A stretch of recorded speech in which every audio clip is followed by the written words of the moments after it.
Timeless, weightless, boundless. Discovering the most fascinating landscapes on Earth by hot air balloon. 5 countries, 4 continents, 180 days. Up and away with Phil and Ali Dunnington, an Anglo-German couple whose goal is to discover the world by balloon. Breathtaking flights, dramatic landings, exotic cultures, unexpected encounters. Lighter than air, the balloon floats aloft, bringing us closer to man's oldest dream, the dream of flying.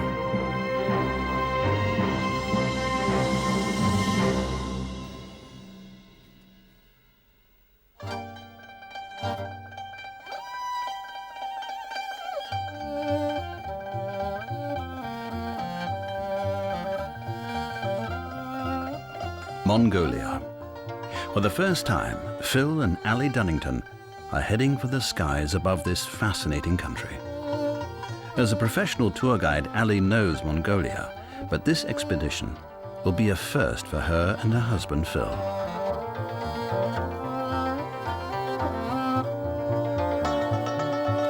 Together with their crew and 3 other international ballooning teams, they are setting out on a journey of exploration through this enormous Central Asian country.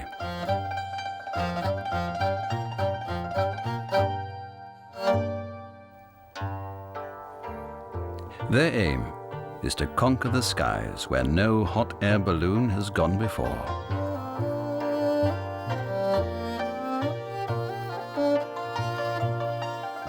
For 3 weeks, the 4 intrepid balloon teams will traverse the wide open spaces of Mongolia.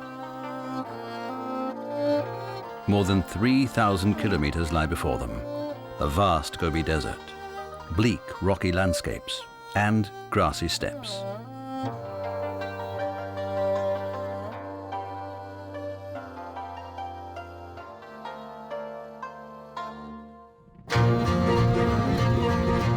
It is said that there are more horses in Mongolia than people, and certainly life for the locals here revolves around horses.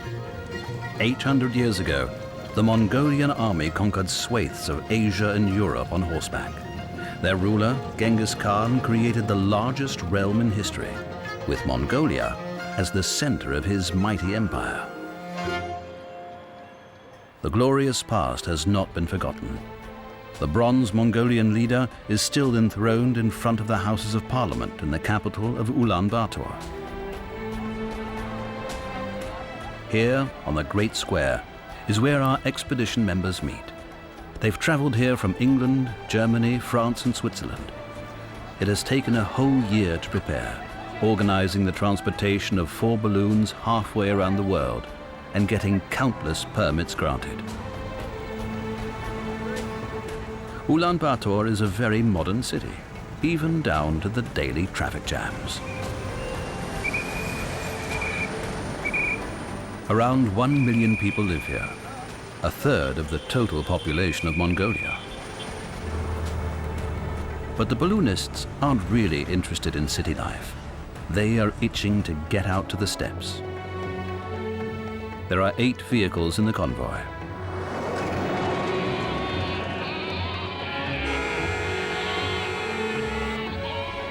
It's the end of August.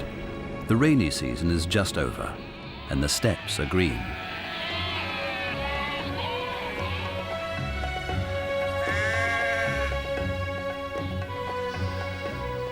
True to tradition, herdsmen here work on horseback. But there are also much more modern forms of horsepower, like cars and motorbikes, parked next to their gears, the traditional round tent. Mongolia is huge, 4 times larger than Germany. With only 3 million inhabitants, the population density is extremely low, and there are vast distances between inhabited places.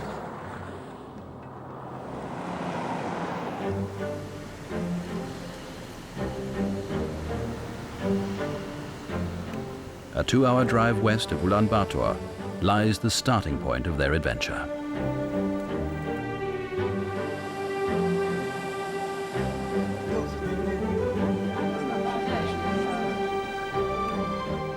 All the problems encountered in the run-up time are forgotten. Getting local aviation authorities to issue permits, the business of transporting the balloons, getting hold of the gas, and the long trips just to get here. The gentle rolling hills of the Hustai National Park offer Ali and the other pilots ideal conditions for their first exploratory flight.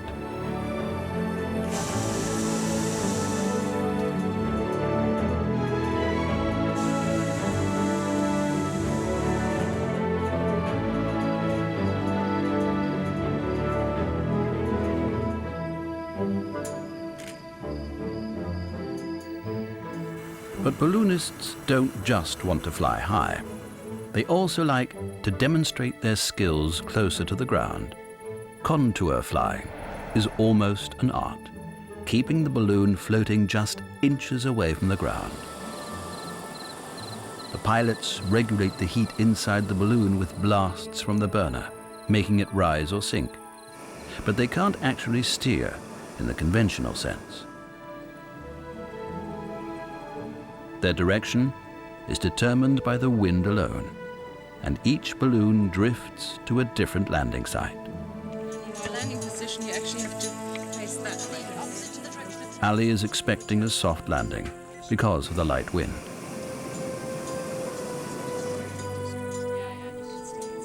The ground crew can follow them easily. They're waiting for her when she touches the ground. 1 hour exactly. Fantastic. Woo! The Hustai National Park is famous for its rare Przewalski horses. These wild horses originally roamed the entire Eurasian steppes. During the last century, they almost became extinct, but today they are successfully being released into the wild as part of a breeding program.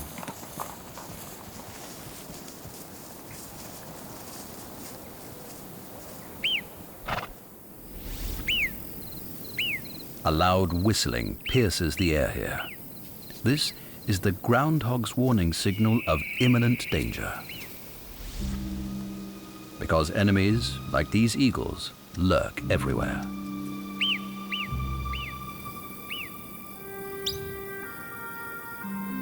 The Mongolian gerbil is another favorite target for birds of prey.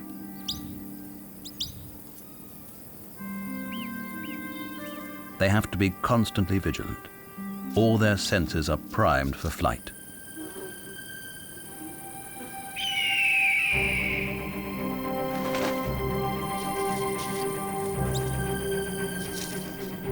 A falcon searching for its prey.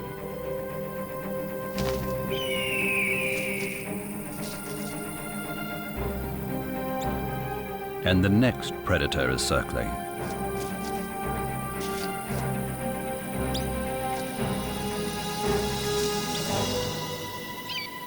This eagle won't be going hungry today.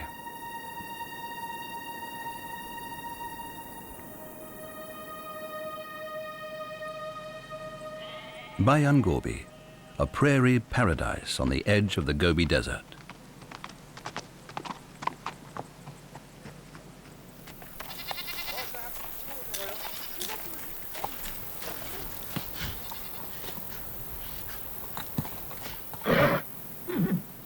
Known as yurts or girs in Mongolian, these round tents are still the classic shelter for Mongolians, and they travel with them from one pasture to the next.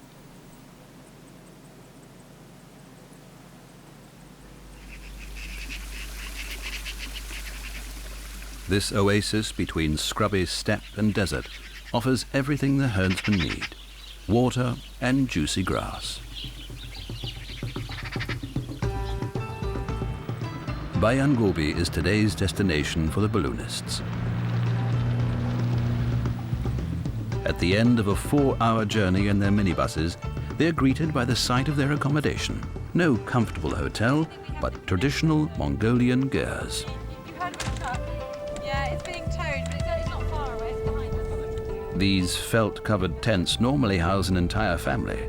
For tourists, these are double rooms. That's our gear. You're in number 29. Be careful what you head. Just step in. Let's come around and have a look. So that's how it looks in a traditional Mongolian gear.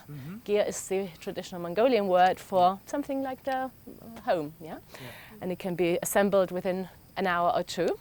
And there's a special rule where women and men sleep. So the women are always on the right side and the men are on the left side. Yeah? Then you have a wonderful stove where we make fire in the evenings if it's cold. And if you have a special guest coming in, he will get the honorable seat right in the middle here near the fire to keep warm. So I hope you have a good time here. Yep. Settle in and I'll see you around and look after the other clients. Thank you very much. See you later. Thank you. Cheers. Okay, I will stay on the right side. That's mine. Meanwhile, a storm has gathered outside. Ballooning is definitely out for today.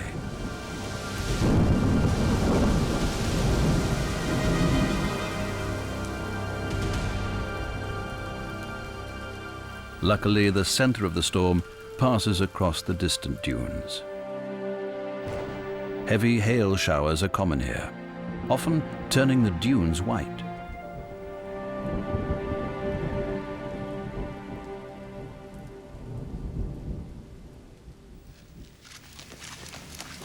The weather forecast for the following day looks promising. Only a few clouds and a light wind. Before takeoff, Phil Dunnington, the expedition leader, gives everyone a briefing. We'll need to set up a timing schedule and a series of options for the takeoff location tonight. It's looking reasonably good at the moment. There are a couple of build-ups over there, but I think they're far enough away at the moment not to worry about. So we want to be in the air by no later than 6:30. So if we look at, say, 9 o'clock for dinner, that gives us just enough time to have a gin and tonic if we do fly, and lots of time to have lots of gin and tonics if we don't.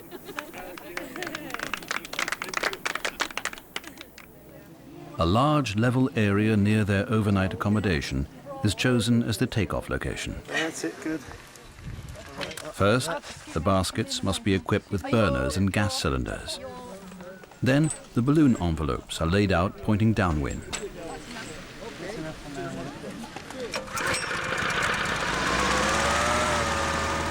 Using a fan, the balloon is first blown up with cold air. As soon as it is full, Phil starts heating the air with a burner.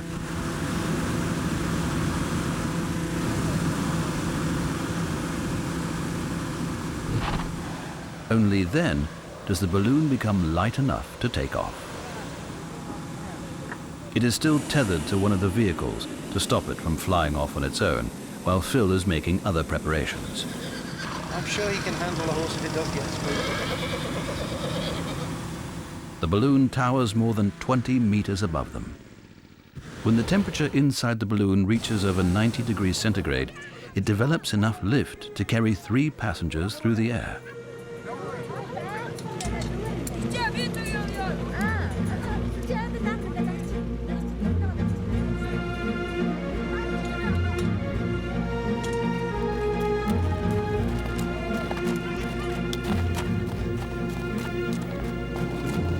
Phil takes off first. His balloon will be accompanied some of the way by riders, so Phil initially stays close to the ground.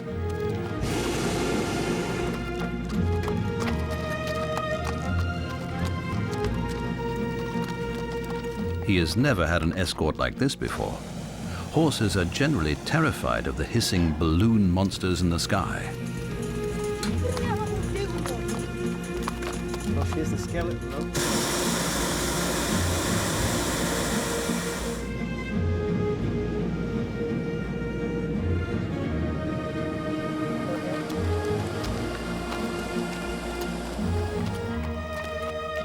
During takeoff, Phil has to keep an eye simultaneously on height, wind and terrain. No easy job. Down here, look.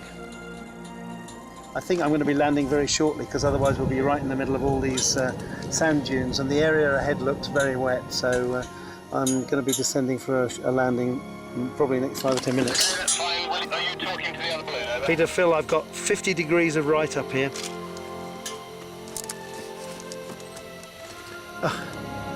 Hopeless. What happened? Well, Peter said if you climb, you'll get more left, and I've gone up and I've got 50 degrees of right. Phil's balloon is drifting in a different direction to the one he had planned. This time it's not really a problem, because the wind is making his balloon drift quite slowly, and the ground teams can still follow him easily. Not normally scared of heights, you know. I'm scared of looking down from our balcony at home. But here, I'm so much higher, and I just don't have any fear, and it's just amazing. It's just a different world, completely. Oh, wow, gorgeous. Goyo Radnabazar is the group's interpreter. This is her first balloon flight. We're descending now for final landing on the track, which is about 500 metres down that track left off the main route. To prevent the balloons from being driven towards the inaccessible dunes or even the swamps behind them, the pilots decide to land. Too busy taking photographs. It was just a short flight, and the horseback riders had no problem keeping up over the 5-kilometre stretch. Phil manages a perfect landing. One of the best that I've ever done in terms of visibility and the interest of the ground below and the people and everything. So really superb, and a great beginning to our huge adventure here in Mongolia.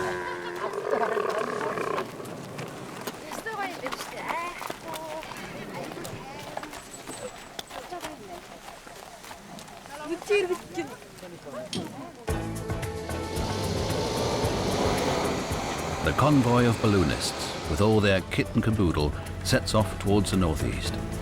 They're heading for the Tsenker Valley and the Khangai Mountains.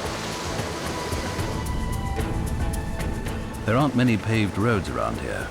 Our travelers have to ford rivers, avoid muddy trails, and negotiate bumpy stretches. Not all of them make good progress. They take a break. The truck with the gas bottles is missing. It seems as if the gas truck went to the wrong camp and is trying to cut across country to get to the correct camp, and in doing so got stuck in the river. So now we're looking to see if we can find where it is, because it needs 2 vehicles to tow it out.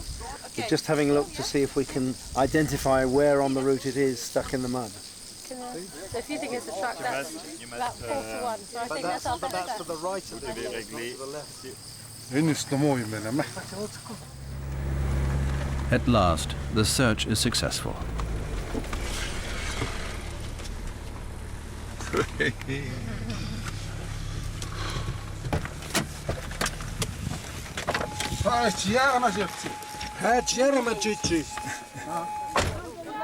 There's not much they can do without help. But with the driver's experience and the combined efforts of the others, the problem is quickly solved.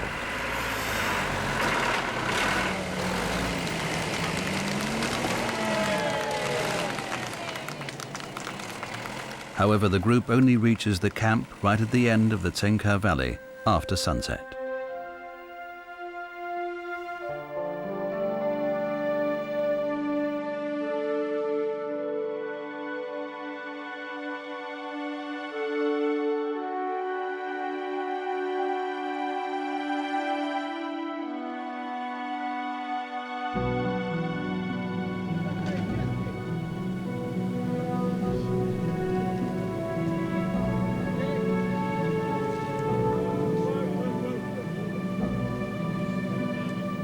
The next day, the balloonists are up at dawn.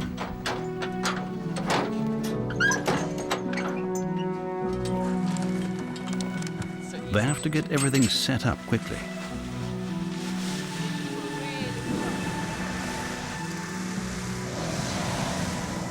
The pilots are hoping for a drainage wind to carry them along the valley. This is only possible early in the morning when the cool air from the mountains blows down the slopes. Later during the day, the winds become too thermic and unpredictable. Tour guide Togi Erdene will join them in the basket today. He is apparently not very happy about the idea, though his colleagues envy him. Okay, play. Maybe next time never play. Today, Togi will be initiated into the circle of balloonists, together with his colleague Oyuna. Don't put your arms around there. Don't put your arms outside. Okay. Maybe there is more than one landing. Maybe we bounce. Yes. You stay in time. Okay. Yeah.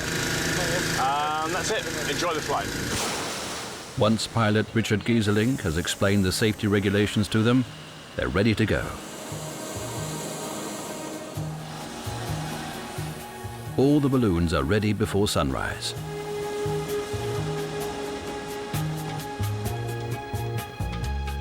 Richard takes off first. Next, it's Ali's turn.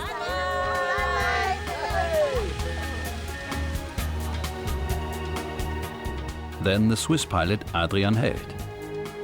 They're all aloft in time to greet the rising sun.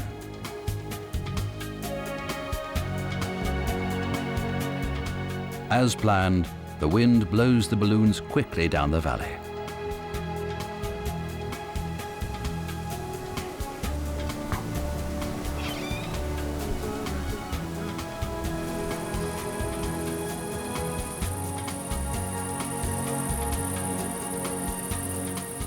The ground team in the 4x4 minibus tries to keep them in sight, because once the balloons have started, there's no going back.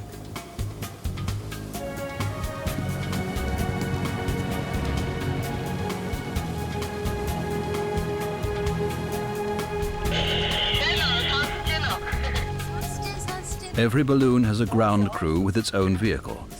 They keep in touch with the pilots by walkie-talkie.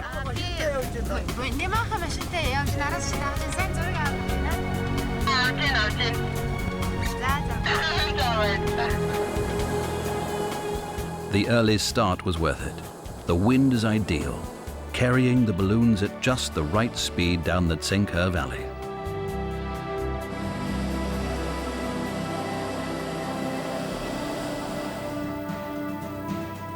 As long as the balloons are still heading down the valley, the pilots can relax and enjoy the view.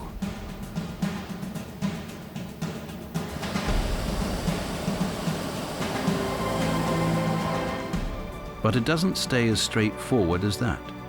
The Swiss balloon starts to drift slowly over side valleys. Their ground crew has a tough time following them. Once visual contact has been lost, it's nearly impossible to reach the balloon by radio too. The ground crew has to find a hill that's accessible with their 4x4. Then they have to wait for a response from the balloon's pilot.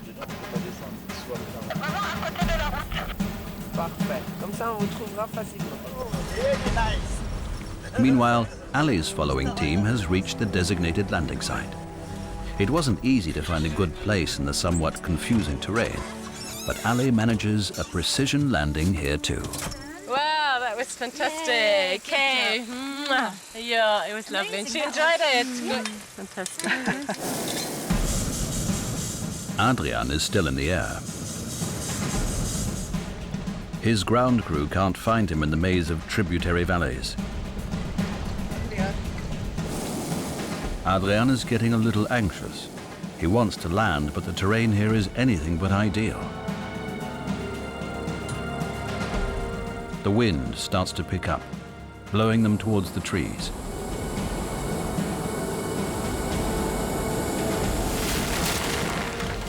He has to ascend again.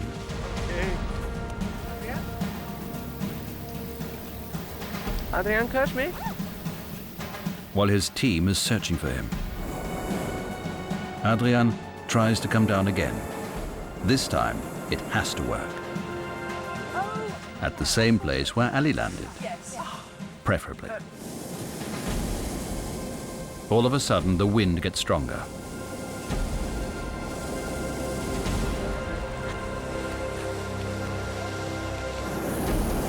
Adrian's balloon finds the only tree for miles around.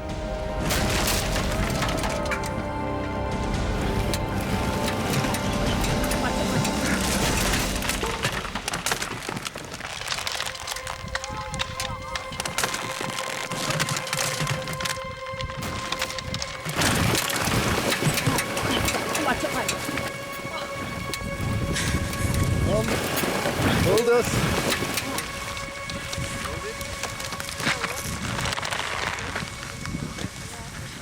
The envelope has to be brought down as quickly as possible, so the balloon can come to a standstill. The new circus girls that have been invented. Well done.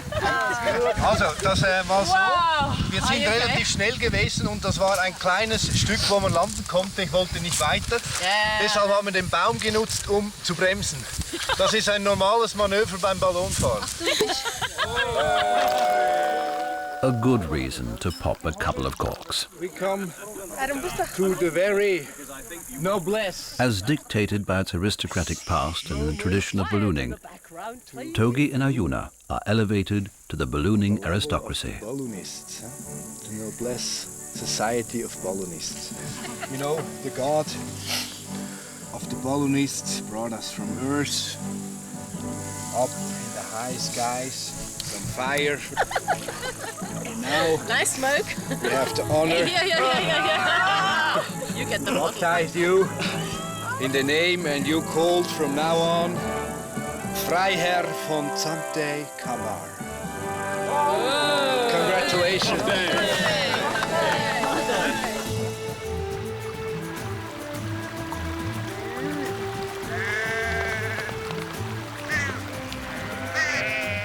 These pastures are the grazing lands for sheep, goats, cattle and horses. The animals govern the nomadic lives of the herdsmen.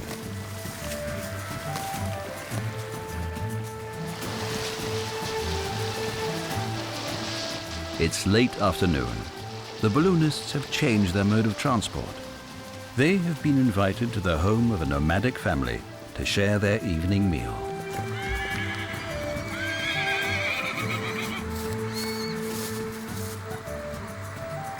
That afternoon, a sheep was slaughtered. Now, everyone pitches in to help with the preparation. Traditional Mongolian cuisine revolves around meat. Vegetables are rare. In the kitchen tent, the fire is lit. Mongolians don't grill their meat, they boil it, so that none of the precious fat content is lost. If you can just mount a satellite dish outside the living room tent, moving is easy. But only a third of the Mongolian population lives a nomadic life. Goyo, the interpreter, explains the meaning of erag. Soured mare's milk is part of their basic diet, as is cheese. How their milk. Sharing is everything in Mongolia. Yeah. Sharing is all about. As you just said, you can get up to Every visitor is greeted by the lady of the house offering erag. This family is very lucky to be in a beautiful location, nice. There's a water there, trees, enough grazing, and they don't have huge need of moving. So this family just moves twice a year, and they would put more felt and more covers and more carpets. Meat for the Mongolians, and additional vegetables, especially for their guests. The food is served from a large pot and put on the table. It has been an eventful day. They all enjoy the food, the hospitality, and the company.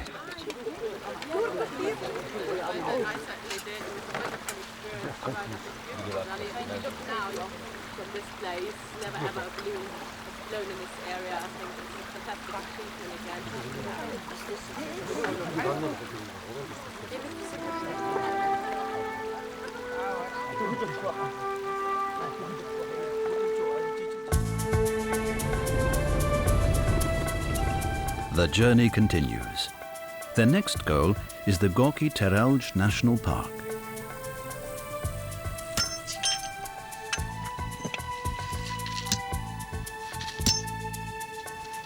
Mongolian roads are a punishing challenge for any vehicle. The drivers are used to fixing flat tires.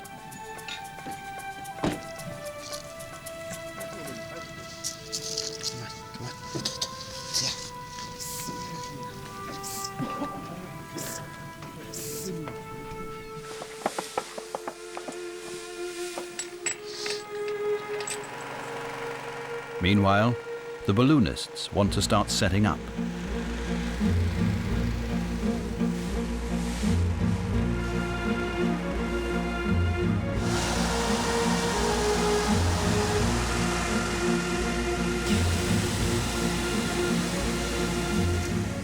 Ominous clouds start to gather in the sky. The pilots decide against flying, except for Ali. The well-coordinated team manages to get the balloon ready for takeoff within half an hour.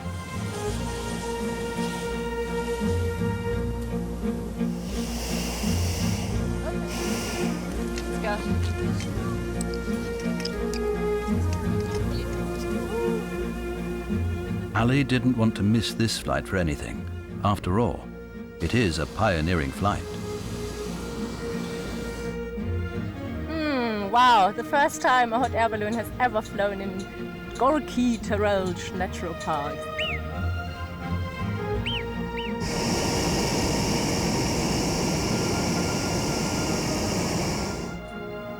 Gorki Terelj lies at 1,600 meters above sea level in the Khenti Mountains. Because of its alpine nature, the area is often called the Switzerland of Mongolia.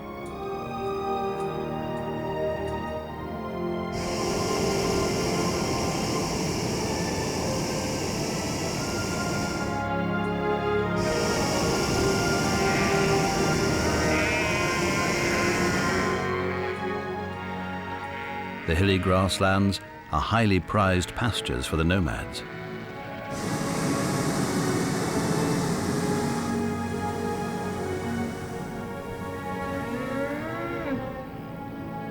In summer, the place is swarming with itinerant farms. Not to mention numerous tourist camps. Wahrscheinlich auch in dieser Ecke, da hinten ist dann auch schon alles schattig und sumpfig.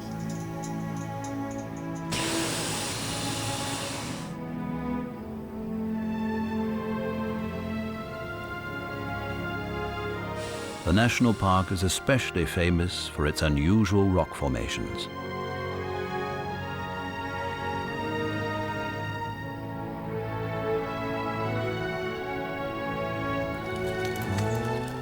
A nomad's wealth is his animals, whether they are livestock or domestic pets.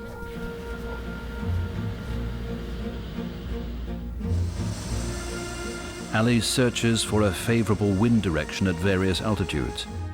She doesn't want to be driven into the mountains, but equally wants to avoid inaccessible and marshy areas too.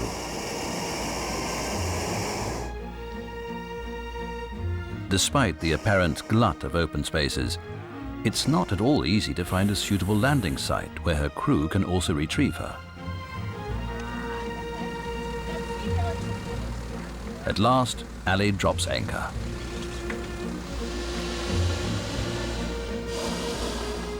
The crew is waiting for her. With their help, the balloon can be towed to a suitable landing site.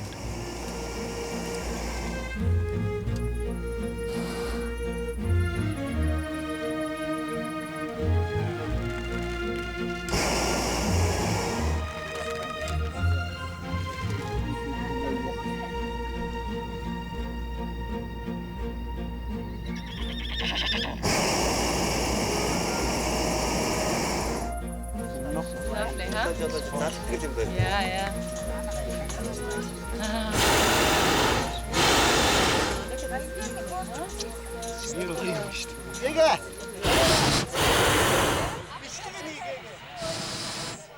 The herdsman observed the unusual visitors with typically Mongolian calm.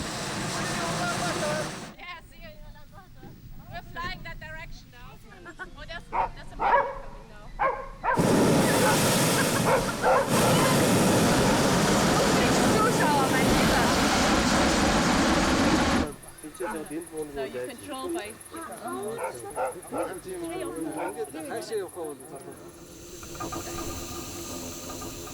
After every balloon flight, the gas cylinders are refilled. The gas truck is fully laden. After all, these supplies have to last for the entire trip. Propane gas is pumped from big containers on the truck into the smaller bottles for the balloons.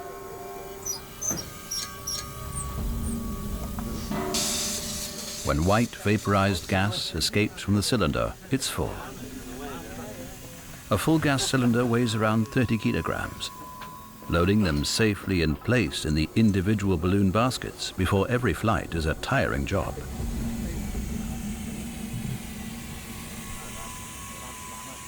And it's not without hazards either. The bottles are highly pressurized.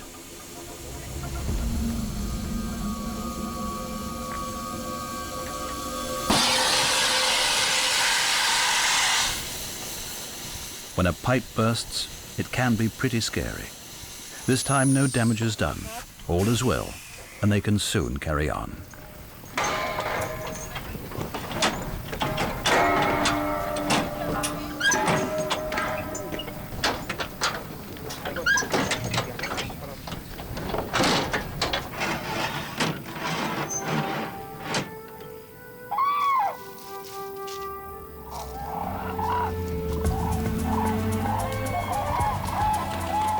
The journey continues through a natural crane habitat.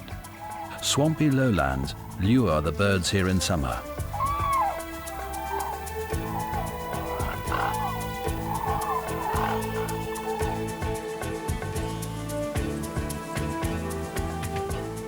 The balloon teams eventually reach Karakorum, one of the larger provincial towns.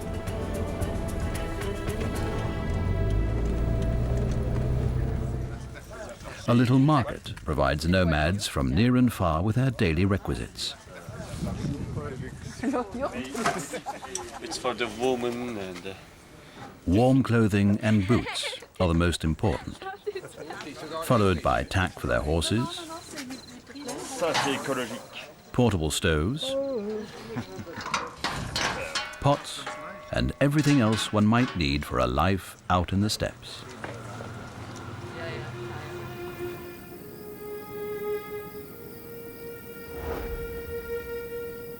Outside the little town lies the Buddhist temple compound of Erdene Zoo. It was built from the ruins of the nearby city of Karakorum, the 13th century center of power of the medieval Mongolian Empire.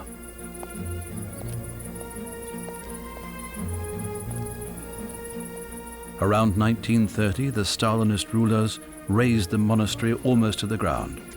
Only 3 temples survived the communist era. Now we can see that there is a middle one statue who is the Buddha Shakyamuni when he was the young. These 3 remaining temples are not only an important Buddhist center, they are also a great tourist attraction. God of paradise. And there is a left side is on the wall painting is Buddha, his living activities, and about his history of the life. The balloonists are about to be given a great privilege. 2 of the 4 balloons are granted permission to launch from within the temple walls. An unusual experience also for the monks. The compound once again has more than 70 of them living there.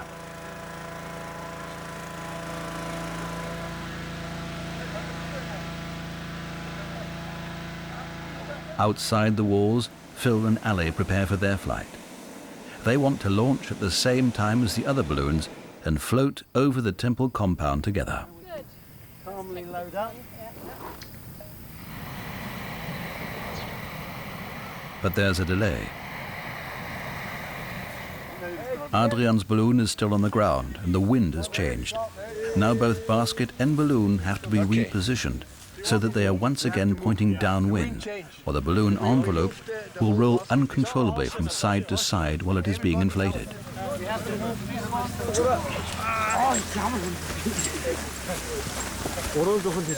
With the full gas cylinders in it, the basket is heavy, and the semi-inflated envelope pulls at the ropes. Die Windrichtung hat 90 Grad gedreht. Das ist relativ selten, aber das konnten wir jetzt so einfach handeln, weil wir so viele nette Mönche als Helfer haben, wo wir den ganzen Korb so einfach umplatzieren konnten. Wenn du natürlich nur mit 3, 4 Leuten bist, musst du unter Umständen vielleicht die Luft völlig rauslassen und dann neu starten. Das ging jetzt so einfach, weil eben alle mitgeholfen haben.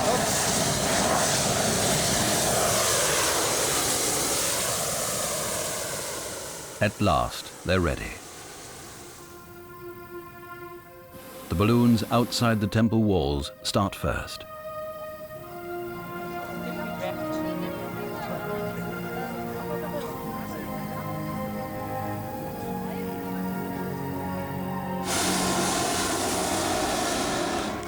Adrian can launch now too, thanks to the monks' energetic help.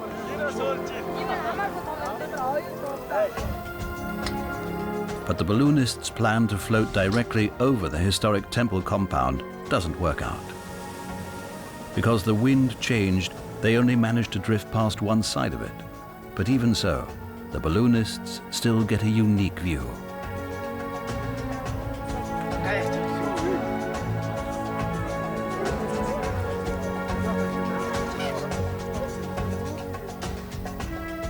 The balloonists float over the town of Kakorin and onwards towards the mountains. I pulled the top out of the balloon to let some air out because I want to come down reasonably quickly because I don't want to end up on those mountains, and we will do at this rate. Phil and Ali use the opportunity to descend and take a closer look at the town. From above, you can see that Mongolians prefer living in gears, even in towns and villages. These versatile round tents are more than just comfortable and airy. They can also be packed up and taken away when the yearning for the steppes gets too strong.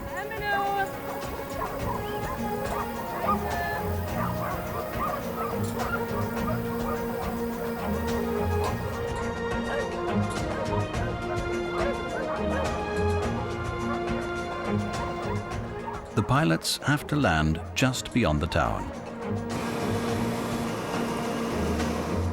The sun is going down, and no one wants to be still airborne in darkness. The unusual flying objects attract a lot of attention. Soon half the town is on its way to the place where the balloons have landed.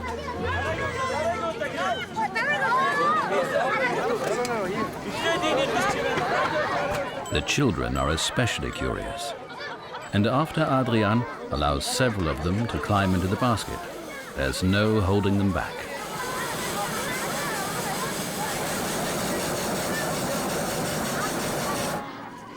Bye-bye. The chance to take off in a hot air balloon is something no one wants to miss, and Adrian fulfills their wish. Till late in the evening.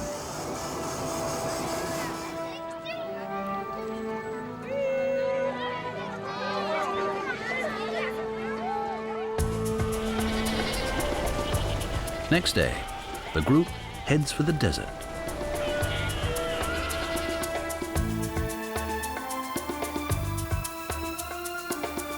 The landscape here is drier and starker. But even in the bleak, stony mountain territory, there is still life to be found. Camels do well here.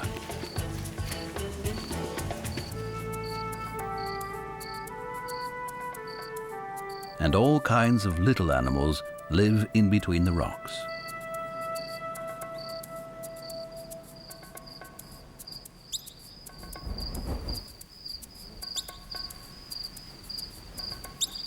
Pikas can make do with very little and are quite happy in this forbidding landscape.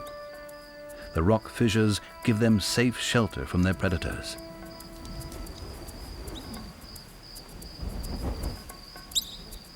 It still seems amazing that they managed to survive, despite the scarcity of vegetation.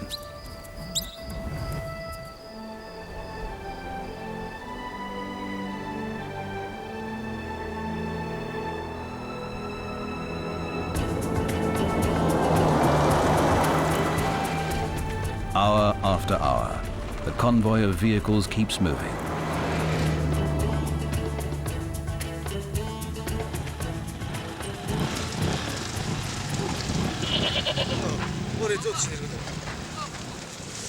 A spring, with water that's potable for both humans and animals, becomes an unintended rest area.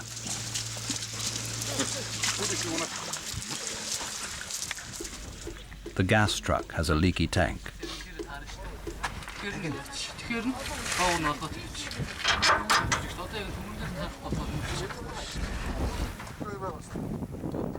Apparently, travelers stop here often.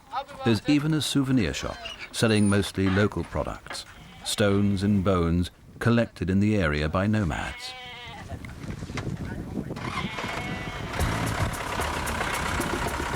Makeshift repairs have soon been completed and the convoy can continue.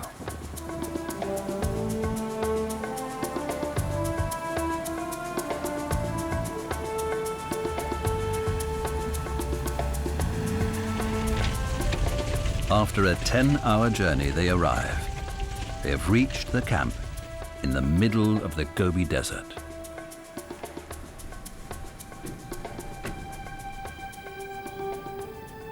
The only thing they all want to do right now is sleep.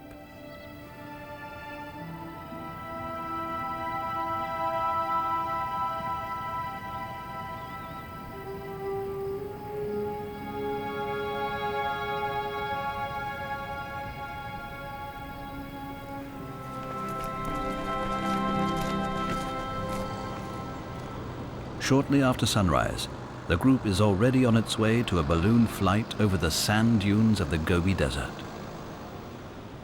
The pilots check whether the wind direction and strength are favorable. 7.5, 8, 8.6. That's just rubbish. Yeah. A wind velocity of 15 kilometers an hour with strong gusts. That's too much to take off in a balloon.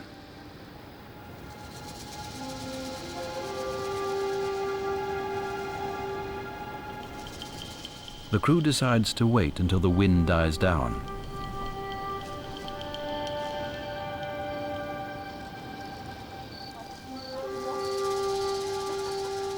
A bit later, Ali decides to give it a try.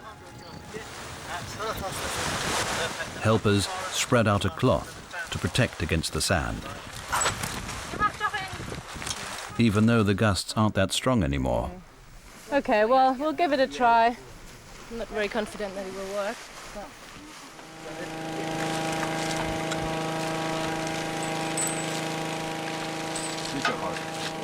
Okay, good.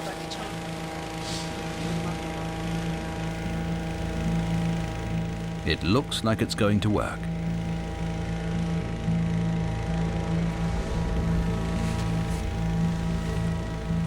But the wind soon picks up again.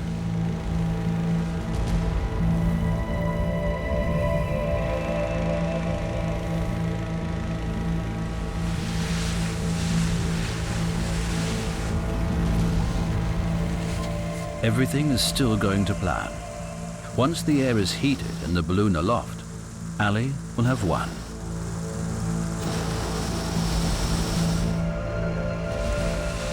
The gusts pull and rip at the balloon's envelope.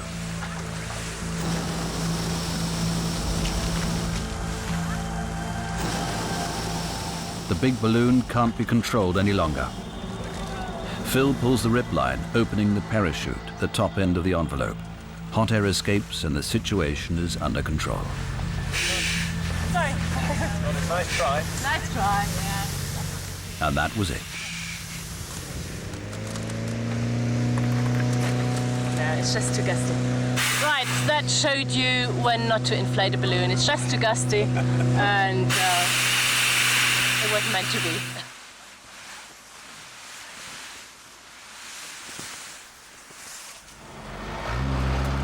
The wind isn't the only problem the balloonists have to face. Sand is just as much of a hindrance, especially when it comes to moving on.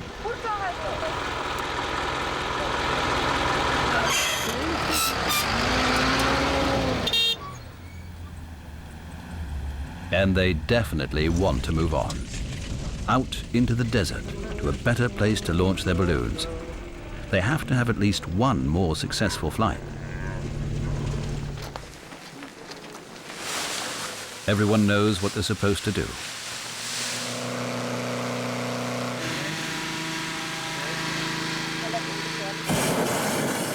It all goes like clockwork.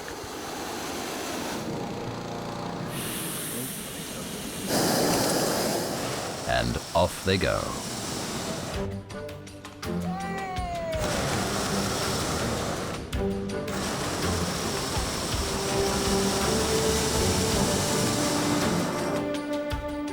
The terrain is ideal. And takeoff conditions perfect.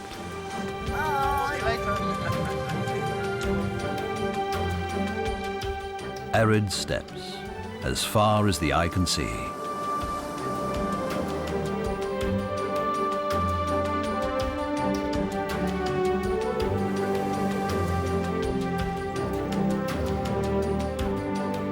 All the stress and frustrations of the past 3 weeks seem to just melt away.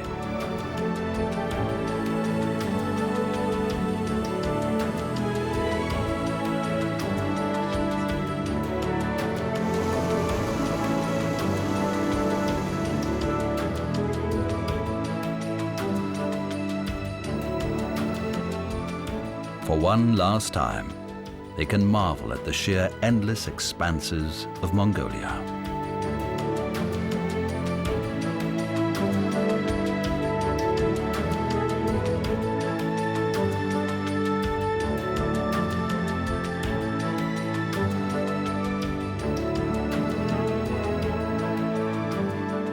On they fly until sunset and well beyond.